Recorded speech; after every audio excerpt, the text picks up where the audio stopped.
năng bộ là ngày năngมีอารมณ์ตาคลีนบ่ ដូចតកការអញ្ចឹងបងប្អូនហ្នឹងហើយក៏បានឲ្យប្រពន្ធគាត់ធ្វើហូបអញ្ចឹងណាបងប្អូនហើយប្រពន្ធខ្ញុំលើកទី1បងប្អូនគាត់ធ្វើបបរហ្នឹងហើយ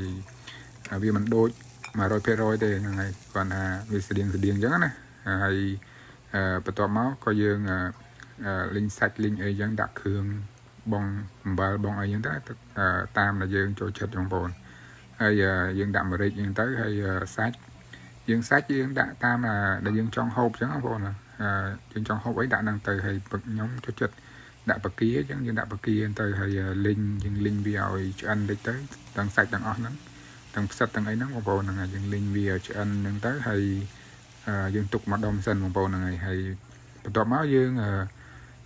បំពងខ្ទឹមបងប្អូនហ្នឹងហើយបំពងខ្ទឹមដើម្បីយើងទៅលីងកអញ្ចឹងណាយើងលីងកវាឲ្យ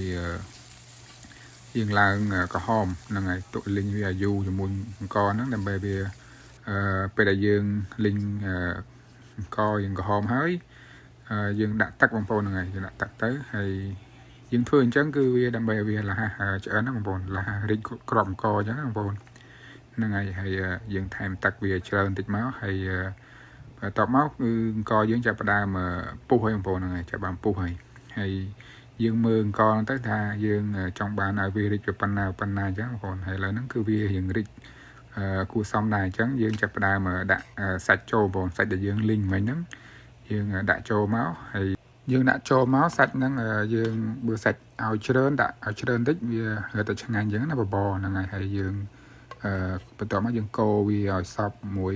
សាច់អង្គយើងទៅកូរវាមកសន្ទុះដែរអញ្ចឹងណាហើយយើងទុកវាមកពុះទៅហើយបន្ទាប់មកយើងថែមសាច់ប៉ាតេអញ្ចឹងណាបងប្អូនហ្នឹងហើយយើងកូរវឹកអញ្ចឹងមកហើយយើងថែមស្លឹកខ្ទឹមស្លឹកអីអញ្ចឹងមកហើយបបរយើងចាប់ផ្ដើមឆ្អិនហើយបងប្អូនហ្នឹងហើយតែប៉ុណ្ណឹងយើងអាចហូបបានហើយបងប្អូនអរគុណច្រើន